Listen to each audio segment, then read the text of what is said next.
This is Dead Serious, a show about short horror stories worthy of discussion. I'm Dead Pallet, and I am not to be flexed with. Today we're going to be taking a look at Fleming Unit 127, Mr. Mason. We're hopping right back into it, getting more of these units in. Let's see what this one has in store for us. The metal door rolled up noisily, and with all of the grace expected of a sheet metal door, regularly exposed to the elements. As anticipated, there had been no issue entering the facility. The paperwork for the storage unit and my personal identification were both rated for sea-level infiltration, something more fit for a military base than a storage lockup. I was almost insulted at the wasted effort when my paperwork received only a cursory glance before I was waved through the gate. I know I shouldn't be criticizing anything that made my job easier, but I suppose being a stickler for procedure is something they select for in my line of work. I gave the door one more shove, and it rattled to a stop at the top of the entryway. Alright, so the narrator that we have is in some sort of, is in the line of work of being a spy of some sort of espionage, and they are sneaking into this place. They're not supposed to be here, apparently. Let's press on and see what more information we can glean. As I stepped into the unit, I confirmed what I already knew, that it had been rather casually searched by the local police force and then relocked. An unfortunate occurrence. They did, of course, find nothing, but that fact that anyone accessed the unit without our approval was an unacceptable breach of security. The inclusion of drop points like this one was controversial to begin with. Too many uncontrolled variables. This latest development would undoubtedly lead to a police review, but for now, this was still an active site. It required a proper retirement. Okay, so this is apparently being used by some higher level authority, probably within the U.S. government, probably CIA or FBI, something along those lines, a more federal force. And they're kind of talking down to the local police force, which is usually what you expect from, crime drama kind of things. And I would expect there's that kind of classism in real life too. This is reminding me of a animated show on Netflix that I think is pretty widely hated, but I absolutely love it, called Pacific Heat. It takes place in Australia, and in one of the episodes, the federal government there is storing nukes inside a storage unit, and the people find out about this, break in there, and steal the nuke from there. So what kind of thing, this drop point, as they're putting it, what is being housed in this unit that the local authorities don't know about?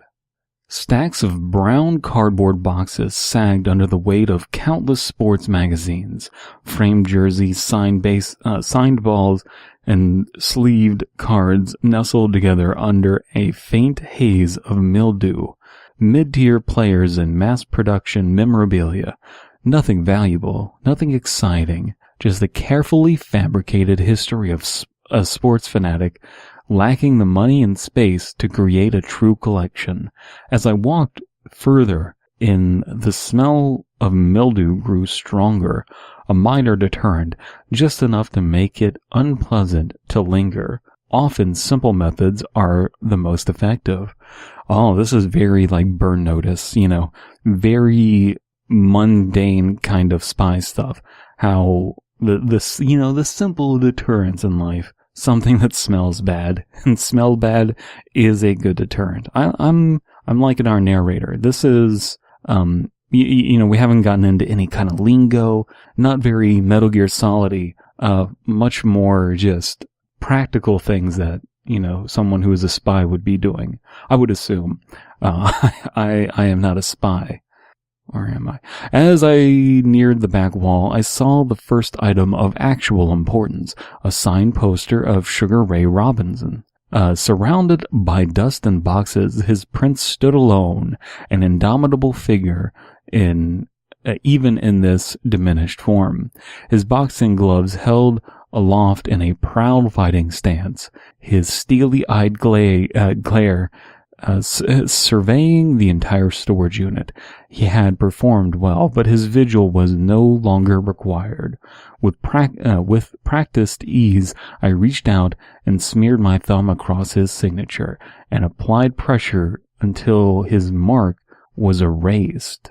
So it was signed by him, and they erased it. I'm not sure why we're erasing this, but I do like the idea that this poster of Sugar Ray Robinson is overseeing the storage unit and keeping it safe. That's a nice, bit of verbal flair there.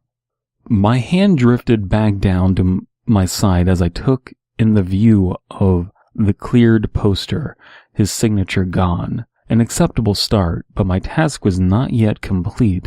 I turned away from the poster and made my way back to the entrance of the unit. There, to the right of the doorway, stood another pile of sad cardboard boxes. I recalled from my briefing the contents of each container. The top box was filled with cheap souvenirs. The box second to the top held a case of collectible bobbleheads. The third from the top contained the unit's fail-safe. Okay, so we're mid-paragraph, but we are nearing the end of this unit, this story. It's a rather small one compared to some of the other lengthier ones.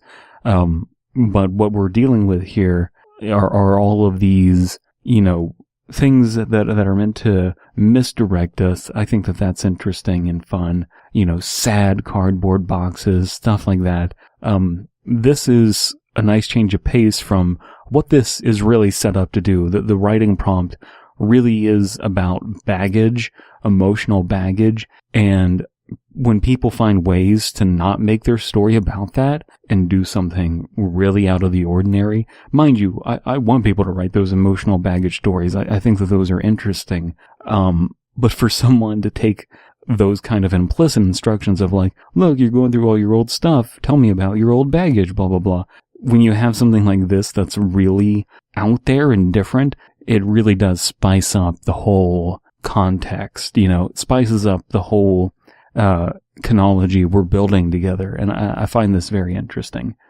I do not, however, understand why we are erasing the signature from this poster. So let's find out what the failsafe is. Carefully packed in among dozens of ordinary baseballs was this drop's point final defense against any overly inquisitive intruder.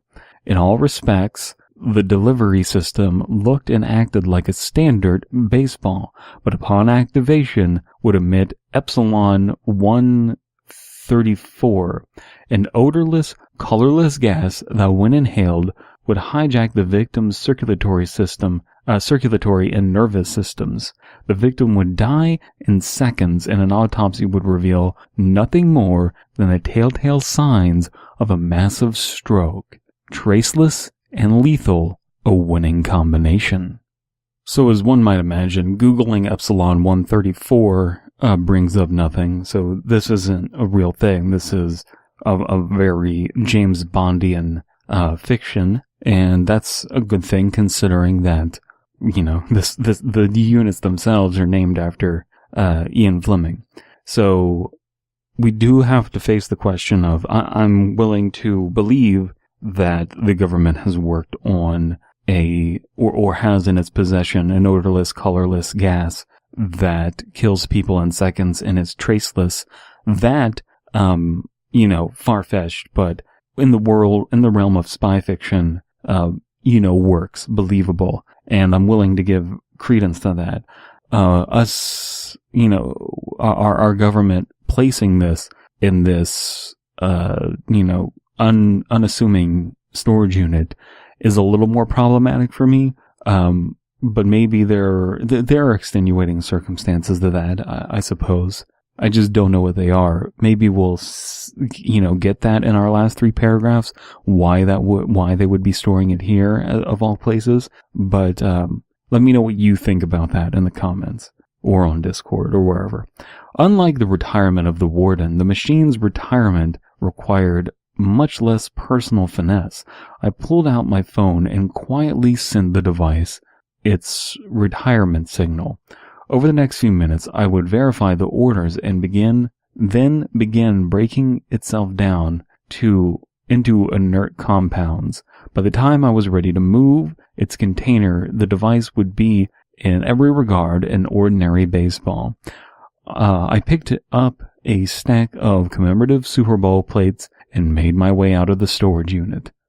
Okay, so because of what had happened with the storage units being shut down, there was too much risk involved, and they built in some sort of method to make the compounds an inert gas. The Epsilon 134 an inert gas. The next hour was filled with the uninteresting task of moving the contents out of the unit and into my waiting truck. A simple task and one undeserving of my skill set, but necessary nonetheless. Long periods of repetitive manual labor offered an excellent opportunity to reflect on the past actions and ideas. I was careful not to do that. Still, time passed quickly, and I soon found myself carrying the last cardboard box out of the unit. As I returned to the locked door, I allowed myself one final look at the now barren storage unit. My involvement in the Fleming site was coming to an end, but I couldn't shake the nagging suspicion that this town would require further intervention. Pushing the thought from my mind, I pulled the locker door shut.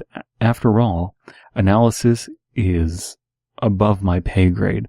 Well, analysis isn't above my pay grade, and my analysis of this is that it's pretty above board. I enjoyed it. That was fucking corny. I enjoyed the story. I like that it was so radically different from all the other Fleming storage units that I've read so far. Making my way through these things, really having a great time doing this. This story specifically, it doesn't tell you who our narrator is, besides the fact that they are some sort of spy. They are engaged in some sort of espionage, and they do have a significant clearance, considering they know about this Epsilon 134 thing, and they are there to make sure that it doesn't get discovered, to the elaborate spycraft of needing to even move all of these things out of this unit when they're all just a distraction. I enjoyed this. I like that we didn't get a whole lot of details. There is a little bit of editorializing to our narrator that I wouldn't necessarily expect to hear out of a spy. I would expect them to be much more journalistic, but that is kind of a nitpick. Let me know what you think about this story down in the comments or on Discord, wherever. This is, and it's called Mr. Mason. I'm not sure why it's called Mr. Mason. I'm assuming the name of our spy is Mr. Mason, but everything from the premise to the bit about Sugar Ray Robinson, I don't know why he's smearing the signature on the Sugar Ray Robinson poster. That's a weird thing. Do tell me if you know why he's doing that. But yeah. Nice read. Now, if you want to continue that conversation, you can pop over to my Discord, Dead Palettes Ashcan School, where we only have 4 text chat boards: Ashcan Horror, Meme and Chat, Horror Analysis, and Pharmacy. You can support me by liking this video and following me on social media like Twitter and Tumblr. Links to everything down in the description. Thank you so much for your time, and now on to our sponsor at this non-moment in time, which is Epsilon 134. Epsilon 130.